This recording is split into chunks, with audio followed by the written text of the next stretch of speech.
representing Houston today with this Astro Rockets, the Astros on here, you know what I'm saying? The Houston Rockets, everything about Houston today, man. Salute to those people that just went out there and had to go through that I guess it was some kind of hurricane, tornado, rainstorm, whatever, man. I got a lot of family out that way, man. I just hope everybody's out there good.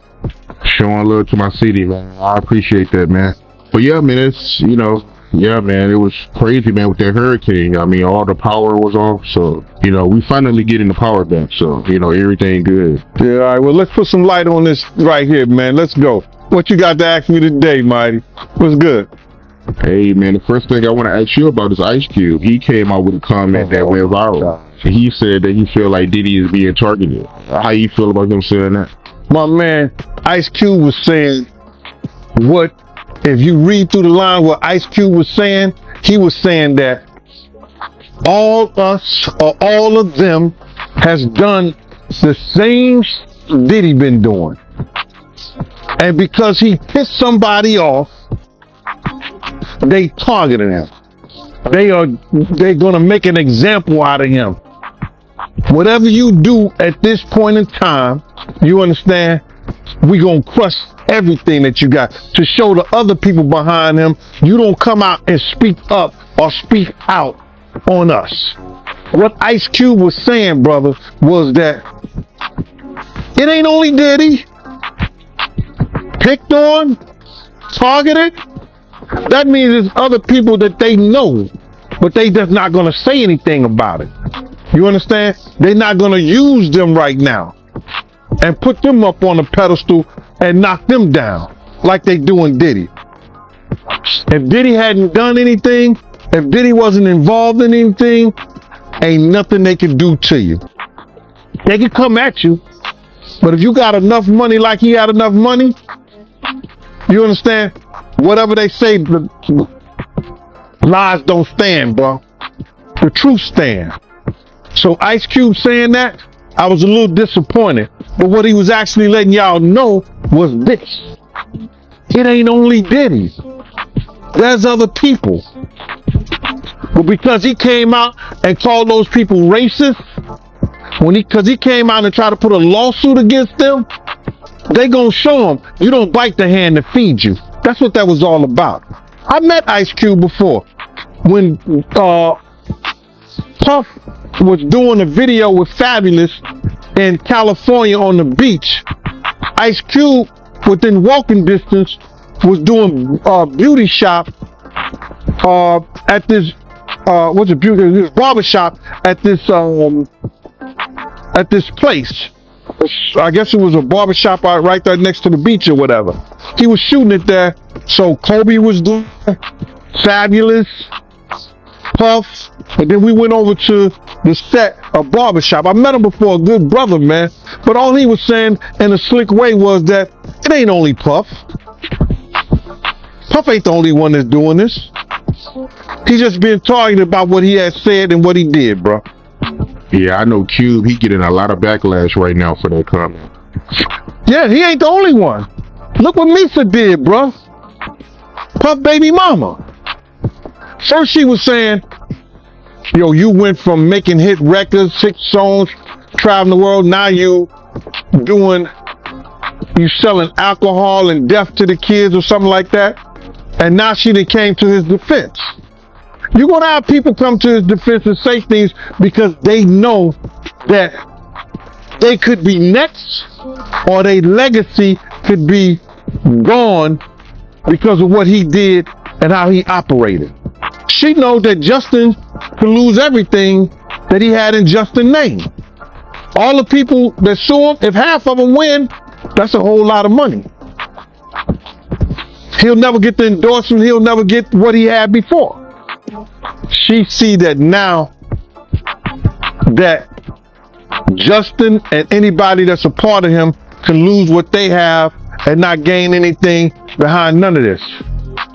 So I want to ask you, your personal opinion. Do you feel like Diddy is being targeted? Do I feel like he's being targeted? Yeah. I feel like that he's getting what he deserved. Point blank. Man, listen to me, man.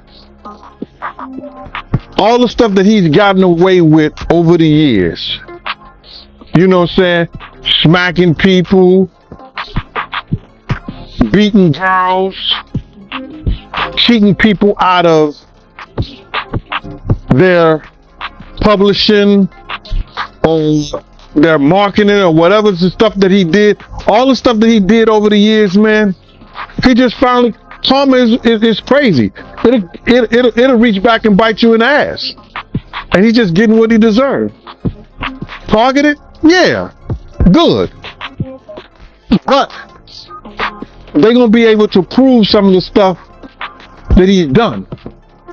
Yeah, it ain't looking too good for him. Not at all. Not at all.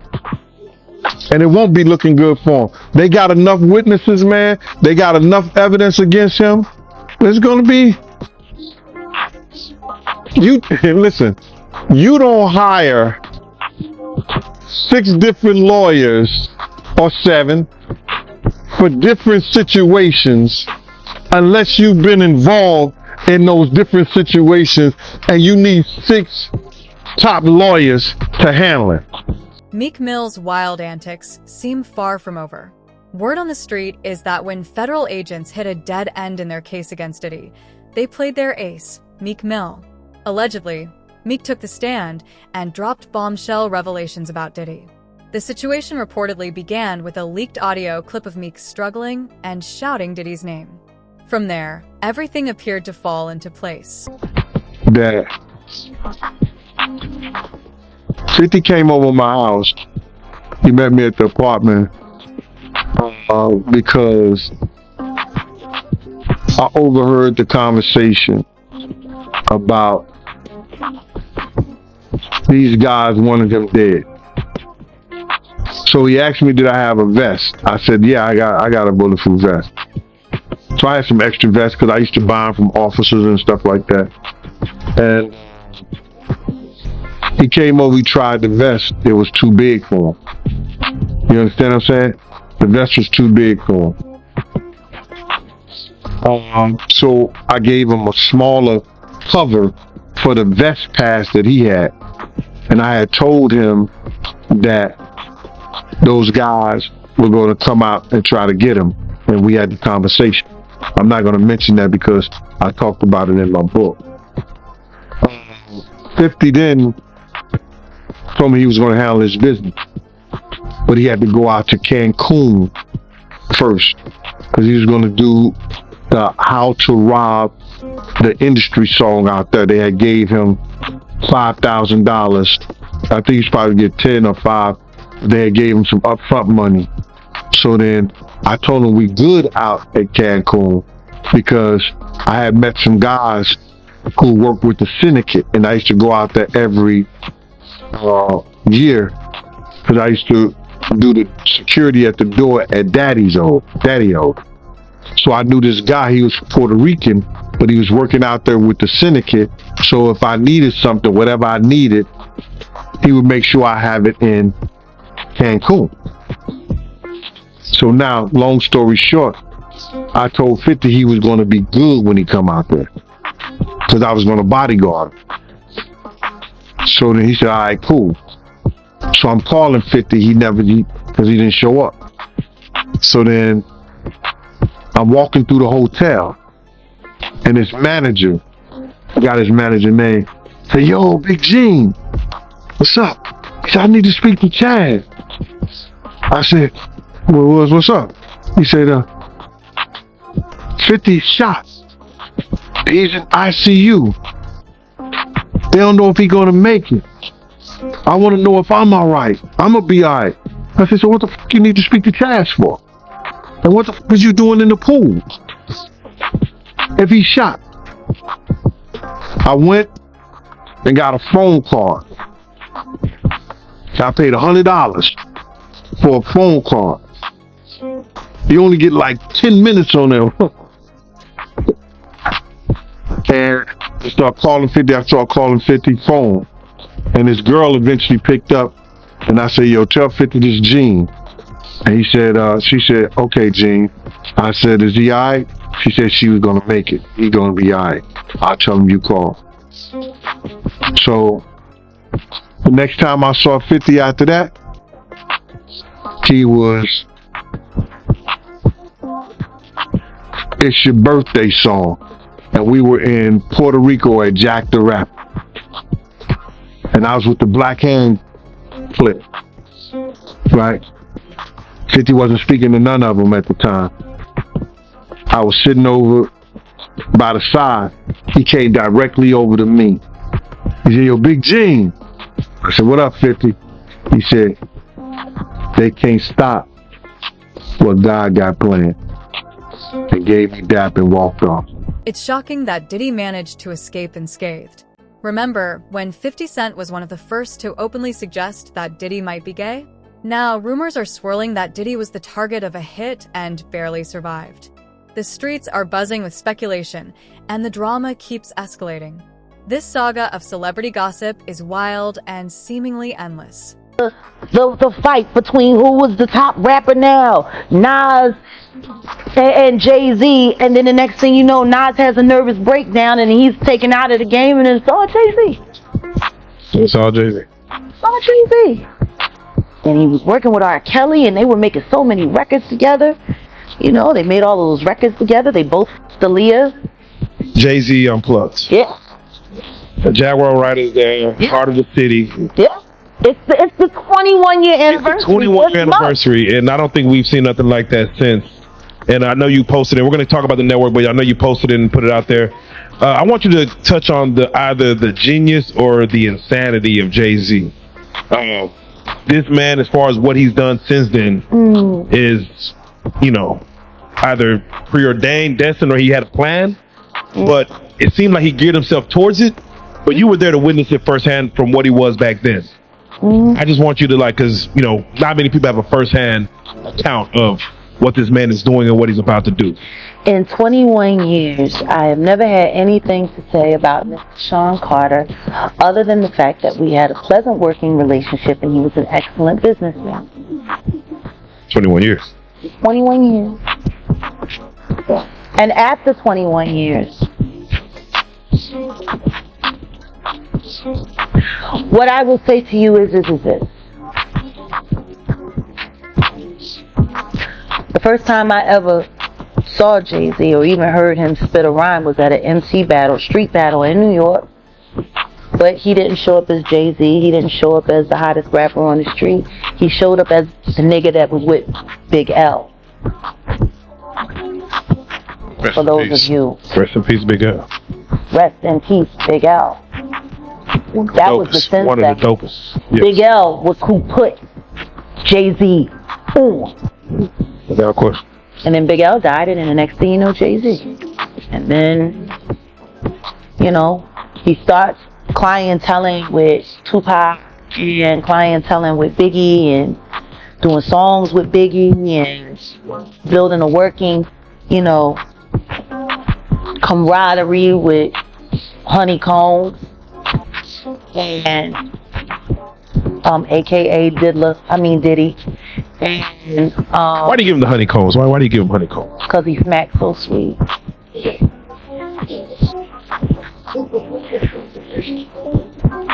That fucking sodomite. Anyway,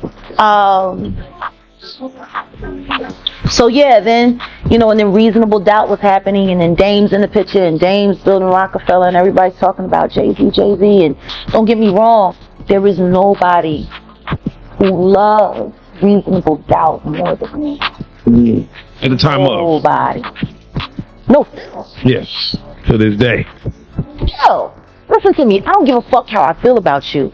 For me to have bad feelings about someone and not acknowledge art and its greatness or at its finest, it's me. Maybe I don't fuck with you, but them shoes is hot, y'all. You know what I'm saying? Like, you gotta be real. So I will never. Shit, I was just listening to Watch the Throne earlier this week, and that shit was enraging me, cause I'm like, y'all motherfuckers was living for this fucking album, and it was Kanye, and then all of y'all made all of this money on this motherfucking dude, and now all of a sudden,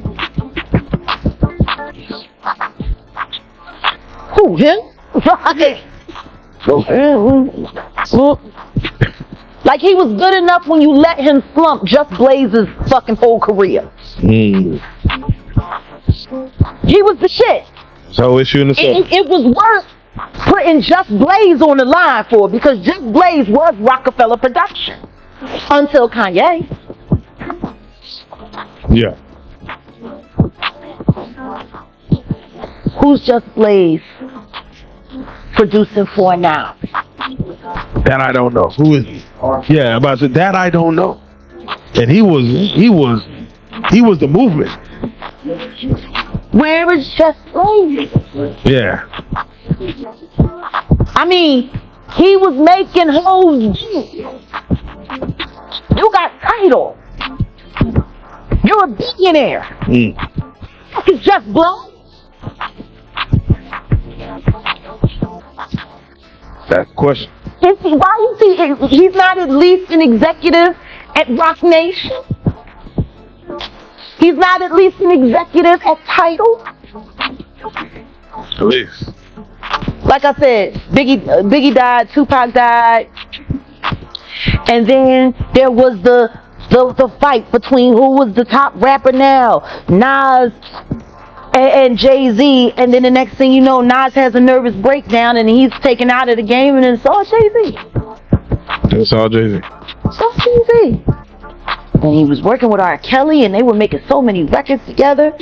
You know, they made all of those records together. They both fucked Aaliyah. They shared so much in common. You know? And then there was a falling out. That's like it never happened. Whoever talks about best of both worlds. Nobody talks about that. Nobody talks about this yet. That nigga swept that smooth under the rug. Why? Yeah, we know why. You know what? I got another question. Yeah. How valuable is a Biggie Smalls verse? Yeah. Puffy has been making money off of Biggie's name for longer than Biggie was alive.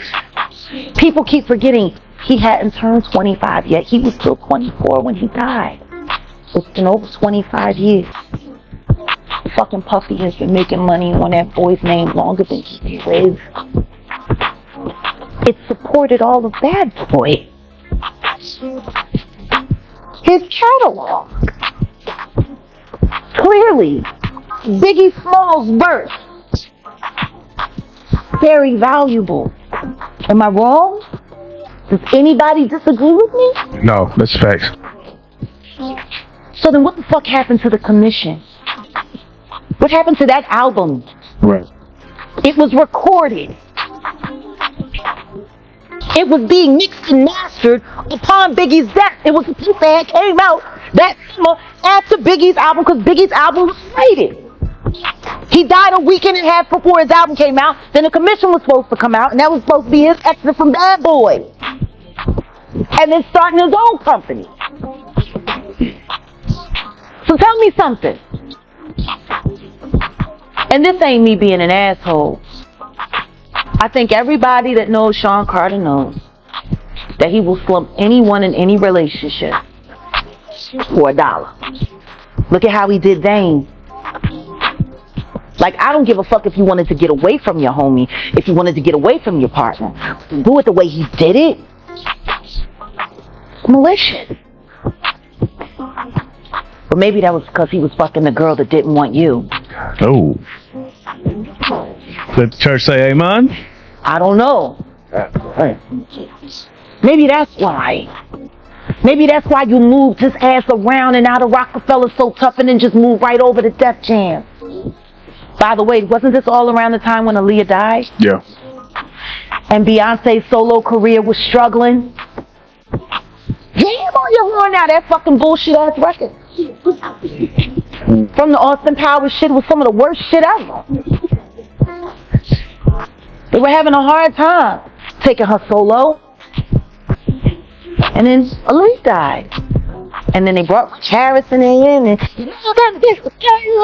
she liked posing with him in pictures for Page 6. Aaliyah didn't.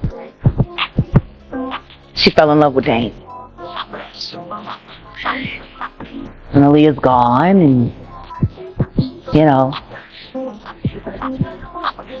you have to start asking yourself questions after being in this business for this long. If you're a halfway intelligent person, when do you start questioning how lucky some motherfuckers keep getting? Right. Yeah. Is it really a conspiracy if the same person keeps benefiting off the same kind of tragedy over and over and over again? So to answer your question, I'm sure he's always going to be a billionaire, and I'm sure he's got great things to happen. I mean, look, he's got the job with the NFL. He's hooking all his friends up with the halftime shows. I mean, think about it. Think about the halftime shows. Jennifer Lopez, Shakira, all Rock Nation. Now Rihanna, and then we had the whole LA thing, which of course he was involved in that, and then they pulled Mary J. Blige off the, you know, make sure she got that money for Kendall, and you know, they had that whole moment, you know, and all he's doing is using his friends and the people that he with, or at least the people that signs his non-disclosure agreements. He keeps getting them the Super Bowl gigs. I mean, like, he's doing all kinds of stuff, you know, and I do not begrudge him. It's just, if you got to do the kind of things that he's done to get where he's gotten, well, fuck it. I don't want it that bad. This pattern is nothing new. Those who dare to speak out often end up with targets on their backs. R. Kelly, for instance, wasn't widely discussed until his world came crashing down. The entertainment industry has a knack for silencing voices until the truth becomes impossible to hide. It's a cycle we've witnessed time and time again. Picking and Will Smith, you told me before that she was at a party before that they attended, and you said the party was weird. Tell me about that. Okay. This is boxer. His name's Twan. He was married to Tanisha Arnold. The ball played Pam, Martin Lawrence. We went to the party with him. I mean, it was matter of fact, it was the Set It Off party. Jada Pinkett, Vivica Fox, all of them was there. You know what I'm saying? It was just seemed like Puff and Tupac was like a couple. It seemed like to me. There was just a lot of weird shit going on, you know what I'm saying? The vibes ain't there. I guess that's what Tupac was talking about, the Illuminati and shit. It's like Vivica Fox was with this big gay man. He was 6'9". They called his name 6'9". He had the red hair with a big old booty and shit. Nobody was gay no more. What the fuck is going on here? There's just a lot of weird shit, dude. You know what I'm saying? That shit, it ain't right. You know what I'm saying? I guess that's what Tupac, I guess he wanted to get up out of the Illuminati or something. Well, I seen her there. Matter of fact, MC Light pulled off with Tanisha, you know what I'm saying, in her brand new 560, black one. Yeah, that shit weird. Yeah, that's some weird ass shit going on, you know. Yeah. And what was Tupac doing at the party, yo? Him and Puff was there together. They was there, you know what I'm saying? That's why I don't know how they fucking fell out or nothing like that. They was road dogs. You know what I'm saying? They even got pictures of him. He got on that with the blue sweater with the turtleneck. Him and him hooked up like this with the black hat. Yeah, you ever seen that picture? Nah, I don't recall, but I'm pretty sure I came across it. Yeah. That picture there, they was at that party that day. Yeah, it's just like a bunch of weird shit. That whole fucking, yeah, that shit weird, dude. Yeah, bunch of, it ain't right. You know what I'm saying? I'm not no gay basher or nothing, none of that shit, but that shit ain't right. You know what I'm saying? Shit, that whole party was weirdo out. It was Jada Pinkett. Yeah. You saying that? You saying the whole party was weird? What did you see at the party that made it weird? I mean, I'm confused. I guess it was Illuminati. It's just weird. I know I wouldn't want to be part of no shit like that. You know what I'm saying? You know, I'm from the old school, dude, and That shit wasn't really tolerated with my generation. You know what I'm saying? Yeah, hate crime, yes, but it's more tolerated these days and nothing like that.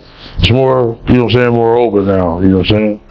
But back then it was kind of fishy, you know what I'm saying? Still kind of fishy, you know, but it's more, you know, out there now. The incident y'all had with Warren G and Kid Frost. Tell me about that, my man.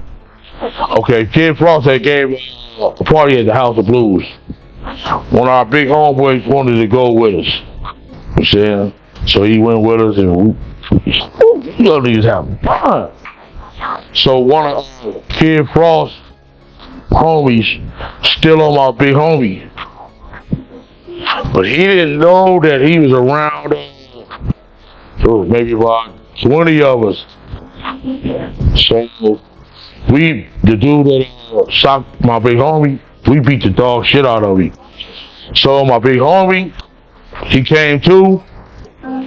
He like, that's the motherfucker. We like, yeah. And there was 2 security guards had him.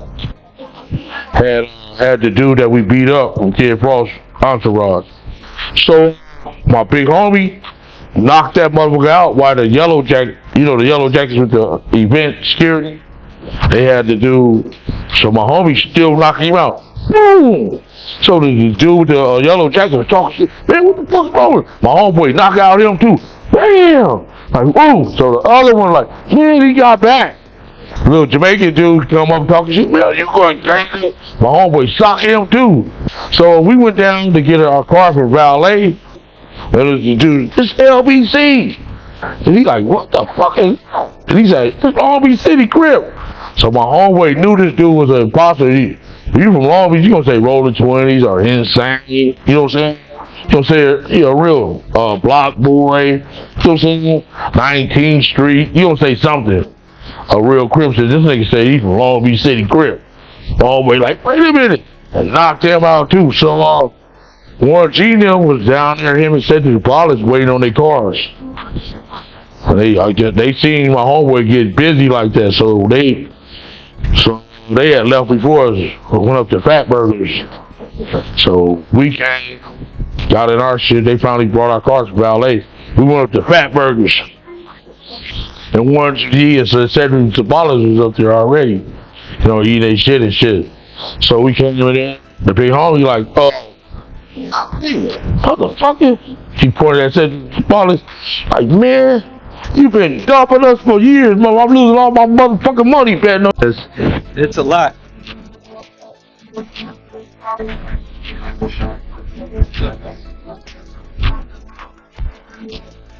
Meek Mill and P. Diddy matching outfits picture goes viral after Meek Mill comes up in this lawsuit, right? You got this lawsuit where this dude is suing P. Diddy and people been going through it.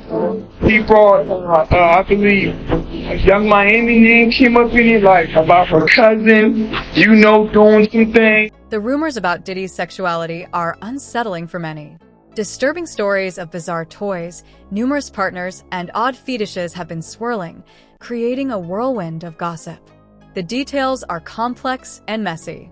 For those curious, digging deeper into these stories might be the only way to fully grasp what's being said. With each layer of speculation, the lines between truth and rumor continue to blur. Meek Mills. Well, he said a Philly rapper.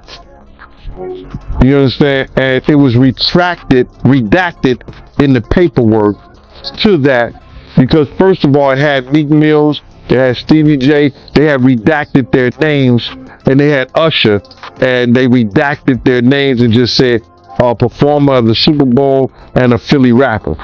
Everybody kind of knew back in the day that Meek Mills and Puff was a little too friendly.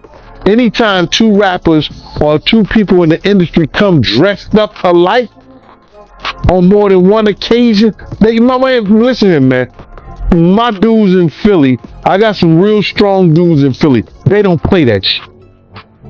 And they probably embarrassed for the fact to see that Meek Mills one of the street guys that came out of there got caught up in this Hollywood, whereas that he's dressing like he dressing like Diddy, hugged up with Diddy. I think that Lil Rod know a lot of shit, but I know this. Two men dress alike, it's just like two men laying down. When they both get up, they both homo. And that's real talk, bruh. My man, you go to a party, dog, and the nigga got the same shirt you got on, I'm taking my shirt off. I'm walking around in a t-shirt. And then, not to blow Meek Mill up out the water or anything like that, it was said that they checked his Google search and all the other and he was searching for some online gay porn and all the other shit like that. Oh wow, that shit is crazy, bro. But listen, those are what, you know. It's crazy that money, that lifestyle, and you trying to fit into something get you. These guys never set out to do all this shit. Meek Mills, when he got into the game, he didn't set out to be questioning about his manhood with Diddy, but he put that stuff. Not everyone is jumping to conclusions in this chaotic narrative. Ice Cube, for example, believes that Diddy is being unfairly targeted and doesn't deserve the backlash he's facing. His stance has sparked mixed reactions. Some agree with him, while others argue that Diddy's past actions warrant the current scrutiny. The debate is intensifying, with opinions deeply divided. And everything like that, because this is stuff that happened back in the day. And then maybe that if they knew there was going to ever be a YouTube, or they knew there was going to ever be social media, a lot of stuff probably wouldn't have got played out like it did. But things happen, and these are just stories from the past. I would like to use that as what you call that, just to clear the facts up what's going on. But it all started, we was in Atlanta. And this story starts when I'm with Puff, and he's in the exotic bookstores and he's doing shopping. Right, he's shopping, getting his stuff and everything like that. So, you know, this is the first time I was ever in an exotic bookstore with Puff. So, you know, I'm giving him his space. He's taking things off the shelves and stuff like that, because they gave him a brown paper bag. When they gave him a brown paper bag, he was just putting stuff in there. So I said, damn, you know, he got to go put it on the counter and, you know, show everybody what he's getting. So as he's going, I'm just looking at the places where he's picking stuff from. So there's one part he picked up some things from up here on my left side, and then he picked like quite a few of them down. I'm like, "You're okay." He put them in the bag. So when I went by there and I looked up there, and it said butt plugs, and I was like, "Hey yo," I was messing with him, because people don't understand. You know, we was like friends. He's a part of the same gang, so I'm still gonna tease him. I'm still gonna mess with him and everything like that. I could do that. It wasn't just no security thing. So I say, "Yo, what are you getting this for?" And it said butt plugs, and he was like, "Yo, can I do my shopping by myself?" I said, "Yes, you could do it by yourself, brother." And he started walking and everything like that. So when he got to, I just waited at the counter. So when he got to the counter, he didn't even have to show the guy nothing. He just gave the guy a wad of money. I mean, like, he gave the guy a stack something like this. And Puff wasn't a dude that carried no 20s and no 50s or nothing like that. And I mean, like, he just said, boom. And we walked out the store. So we had to leave Atlanta and go to North Carolina for a show. You understand? And it was him, this rapper, Sarah, and this other girl. We all got on a G5 jet, and we flew to G4 jet, and we flew to North Carolina. So later on that, I think that afternoon, same day, this rapper and him, they all in the room together. You know, Sarah, the girl, Puff, and this dude, this rapper. So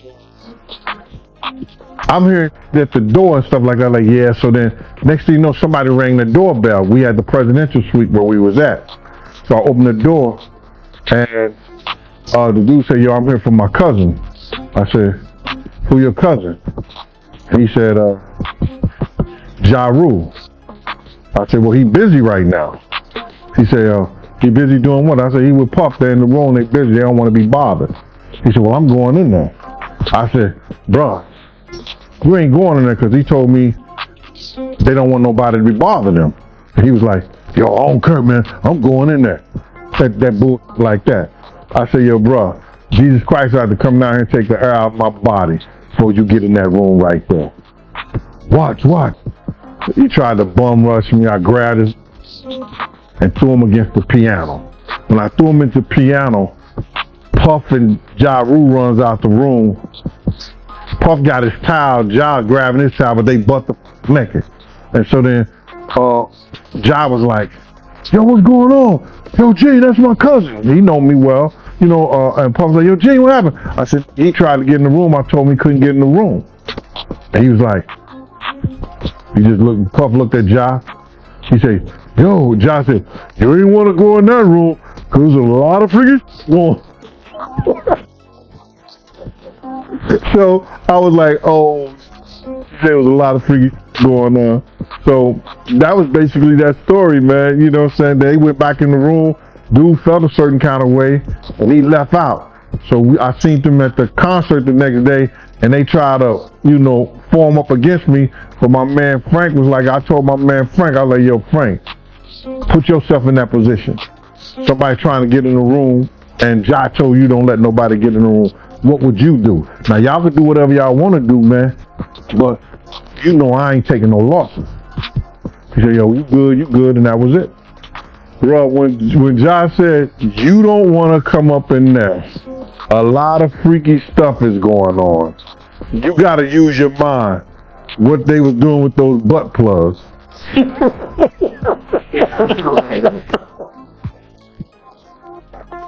Yeah, that was crazy.